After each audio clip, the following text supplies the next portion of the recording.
यह जब तक माफी नहीं मांगेगा ताड़ीपार गोधरा कांड का जो है खलनायक, तब तक जो है हम लोग जो है इसमें माननीय बहन जी के नेतृत्व का जो है इंतजार करेंगे, उनके आदेश का इंतजार करेंगे। और इसको इस बहसी को जो है जो सत्ता का जो नशा चढ़ा हुआ है इसको उतार करके बहुजन समाज पार्टी जो है अपनी जो है गुस्सा को शांत करेगा। गृह मंत्री अमित शाह पर मैं यही कहूंगा कि अमित शाह की क्या दवाई, जूता चप्पल और पिटाई। जब इस तरह के घटिया मानसिकता के लोग, तड़ीपार लोग जो है कि कम पढ़े लिखे लोग जब संसद में जाएंगे तो इसी तरह का उलूल जुलूल बयान करेंगे। नेहरू को गाली दिया, कोई नहीं बोला। इंदिरा को गाली दिया, कोई नहीं बोला। कांग्रेस को खूब पानी पी पी करके गाली दिया, कोई नहीं बोला। और डॉक्टर अंबेडकर को जब छेड़ा है, जो है इसकी मानसिकता देखिए, इसके दिमाग से जो बात, जो इसके मन में जो चल रही थी बात, उसके जुबान पे आई है। और यह बेहुदापन बयान दे करके अमित शाह जो है अपने फंस गया है। क्या कहेंगे? ये कह रहे हैं कि हमारा जो संविधान हमें मिला है बाबा साहब द्वारा मिला हुआ है, और जो संविधान दिया हमारे वही भगवान है। और अमित शाह कह रहे हैं कि अगर भगवान का नाम लेते तो स्वर्ग भी चले जाते। भगवान किसको आप मानते हैं? नमस्कार दोस्तों, मैं हूं कमलेश और आप देख रहे हैं आधुनिक भारत। दोस्तों, इस वक्त मैं उत्तर प्रदेश के मऊ जिला में, और मऊ जिला में आज देख सकते हैं हमारे पीछे तमाम प्रकार के बहुजन समाज पार्टी के बैनर और बाबा साहब भीमराव अम्बेडकर के फोटो लेकर के लोग धरना प्रदर्शन कर रहे हैं। क्योंकि आपको पता होगा कि बहुजन समाज पार्टी की जो मुखिया हैं मायावती जी का निर्देश हुआ है कि पूरे देश में हमारी पार्टी के जो लोग हैं वो प्रदर्शन करेंगे। अमित शाह के जो बयान है उस बयान को देखते हुए कह रहे हैं कि माफ़ी मांगना पड़ेगा अमित शाह को, और माफ़ी मंगवाने के लिए पूरे देश में प्रदर्शन हो रहा है। मऊ जिला में प्रदर्शन है, और ऐसे में लोग लिए हैं अमित शाह इस्तीफा दो, इस्तीफा दो। इधर अमित शाह मुर्दाबाद मुर्दाबाद का नारे और तमाम ऐसे ऐसे स्लोगन लेकर के लोग आज प्रदर्शन में आए हैं। स्वागत है आपका। क्या नाम है आपका? जयप्रकाश नाम है। जयप्रकाश जी, क्या कहेंगे आज का जो प्रदर्शन हो रहा है बहुजन समाज पार्टी का और बाबा साहब भीमराव के सम्मान में, क्या कहेंगे इस पे? देखिए, अमित शाह जो गृह मंत्री हैं वो एक बहुत ही अमर्यादित भाषा का जो इस्तेमाल किया है, जो कि आज बाबा साहब के अनुयायी पूरे देश में है, पूरी दुनिया में है। और खास करके बाबा साहब के सबसे बड़े अनुयायी जो इस देश में दलित कहा जाता है, दूसरा उसका चमार कह लीजिए। यह इन लोगों को देखिए, पहले इनकी मानसिकता कहाँ से गड़बड़ हुई।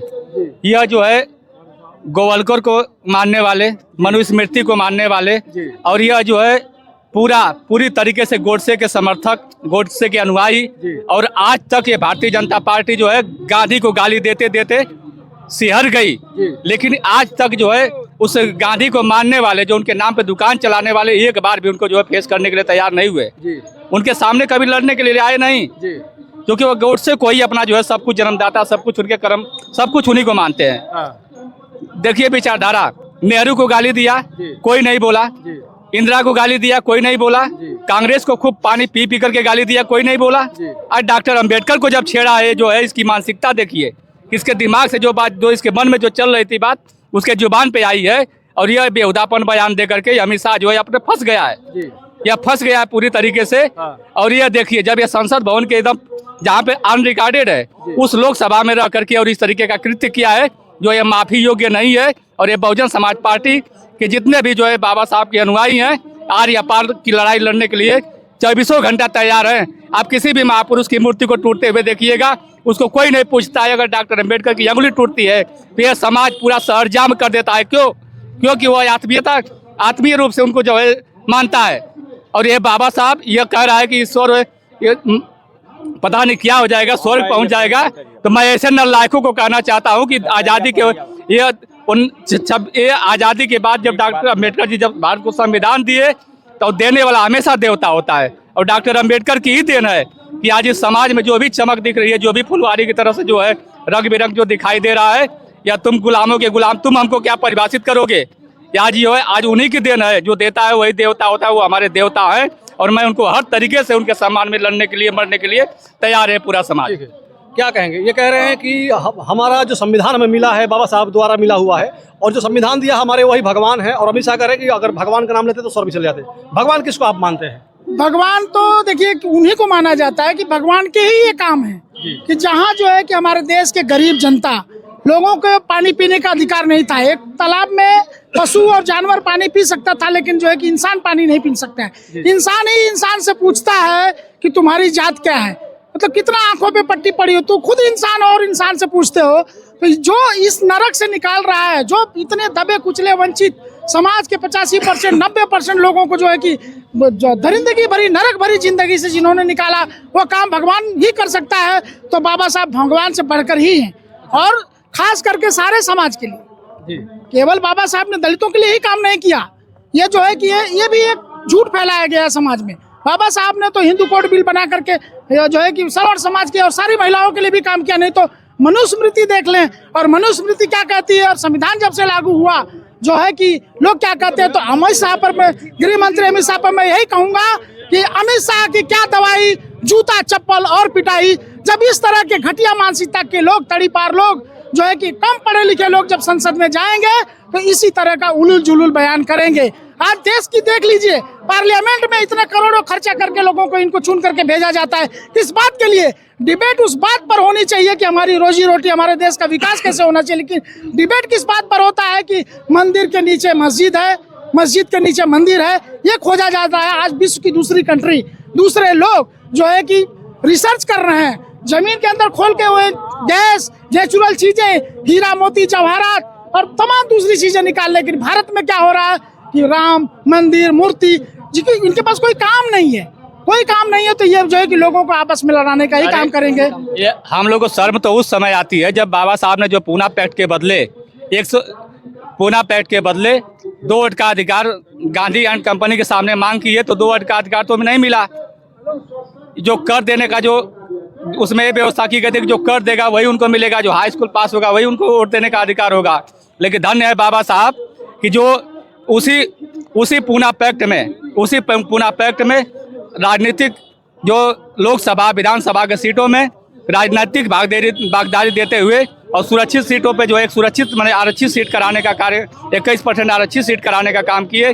और उसी आज 21% आरक्षित और सुरक्षित सीटों से जीत कर जाने वाले 131 नालायक हैं, जो कि आज भी जो है इस मसले पर एक भी बोलने को तैयार नहीं है, क्योंकि वह किसी पार्टी के गुलाम है। और उन हरामखोरों को जो है ऐसे पदों पे जाना जो है इस संसद में दोबारा चुनकर, गलती से भी गलती ना हो कि चुन करके जाए, ये संदेश हमारा जो है। उन्हें चुनता कौन है? हम ही और आप तो चुनते हैं, आप ही लोग तो चुनते हैं उन्हें। जनता ही चुनती है, लेकिन जनता ही चुनती है, लेकिन जनता इन हरामखोरों को ये नहीं कहती है कि तुम जाकर के संसद भवन में मूंगफली खाओ और 5 साल का सबसे कीमती समय गंवाने का काम करो वहाँ पे। तो क्या लगता है कि भाजपा जो है वो जो पिछड़े और दलित समाज की जो नेता है और सांसद और विधायक उनको गुलाम बना कर रखती है? पूरी तरीके से मानसिक गुलाम है। उनका जूता चप्पल अपना सर पर रख करके दिन भर घूमने का काम करते हैं। उनकी कोई हैसियत नहीं है जो बाबा साहब के मिशन पे, मूवमेंट पे, कोई उनके अधिकारों पे जो है बात कर पाए। आज देश में देख लीजिए, पूरे देश में पूरा निजीकरण ये सब 10 साल से कर रहे हैं। कोई बोल रहा है वहाँ पे?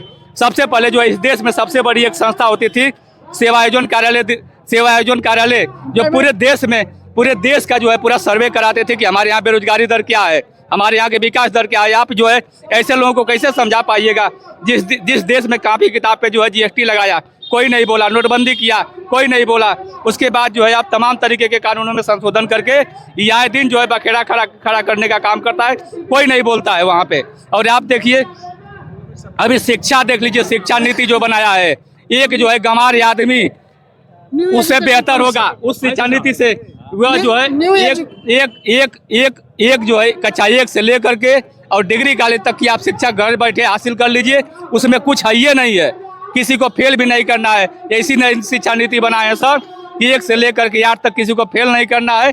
और 9-10 में आप जाते हैं तो स्कूल से जो है 200 नंबर जोड़ करके उसको किसी तरीके से पास कर जाएगा। अब आइए 11th की कोई परीक्षा ही नहीं होनी है।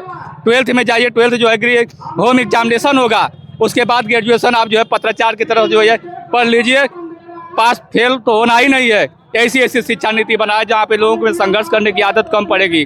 और खास करके आप देख लीजिए पूरी तरीके से पूरे देश में एक जो है अभी इन्हीं की मंत्री सीतारमण ने जो कि पिछले लोकसभा में एक जो है एक पूरे बताया था, पूरे देशवासियों को बताया था, 19 लाख बड़े व्यापारियों का खाता जो है NPA करके बट्टा खाता में डाल दिया, उनका पूरा पैसा माफ कर दिया, जो है पूरा पैसा माफ कर दिया, जिससे कि पूरे देश की अर्थव्यवस्था आज जो है एकदम चौपट होकर के रह गई है। जो कि सब बैंकों का प्रदर्शन की बात करते हैं, प्रदर्शन पे बात कर रहे हैं। प्रदर्शन कब तक होगा? प्रदर्शन देखिए जब तक यह जब तक माफी नहीं मांगेगा ताड़ीपार गोधरा कांड का जो है खलनायक, तब तक जो है हम लोग जो है इसमें माननीय बहन जी के नेतृत्व का जो है इंतजार करेंगे, उनके आदेश का इंतजार करेंगे। और इसको इस बहसी को जो है जो सत्ता का जो नशा चढ़ा हुआ है इसको उतार करके बहुजन समाज पार्टी जो है अपनी जो है गुस्सा को शांत करेगा।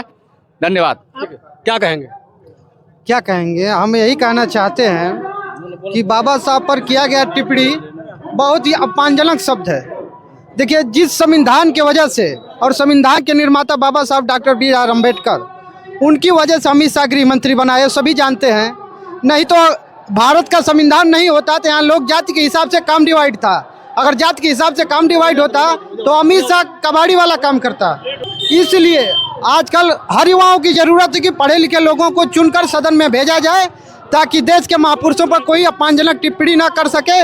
और जब तक अमित शाह इस्तीफा नहीं देता है या माफ़ी नहीं मांगता है तब तक हम यहाँ आज धरना कर रहे हैं। कल हम लखनऊ और दिल्ली जाने के लिए भी मजबूर हो जाएंगे। तो ये आपका एक प्रश्न जो था कि 80 सांसद हैं अनुसूचित जाति के SC/ST के संसद में, और वो जो भी है और जो उस पर वो लोग कुछ नहीं कर रहे हैं, तो मैं आखिरी एक आह्वान करूंगा, अमित शाह ने जो टिप्पणी किया है उस पर मेरा एक बहुजन समाज के लोगों से आह्वान करूंगा कि ये सांसद अगर आप कहीं दिखते हैं तो इनका भी जो है कि अगर ये विरोध नहीं कर रहे हैं तो इनका भी जूता चप्पल से ही दवाई होनी चाहिए, क्योंकि ये गुलाम है और वोट लेने का काम करते हैं। ठीक है, ठीक है। ये बहुजन समाज के पार्टी के लोग थे और इनका कहना है कि जो पिछड़ा और दलित समाज के जो नेता है, सांसद और विधायक बने हुए जाकर के भाजपा के तलवे चाट रहे हैं, अगर ये लोग आवाज नहीं उठाते बाबा साहब भीमराव के अम्बेडकर के अपमान पे तो इनके ऊपर भी जूता चप्पल का माला पहना करके इनका अपमान हम लोग करेंगे। आप सभी को ये वीडियो कैसी लगी कमेंट कर बताइएगा। जय हिंद, जय भारत।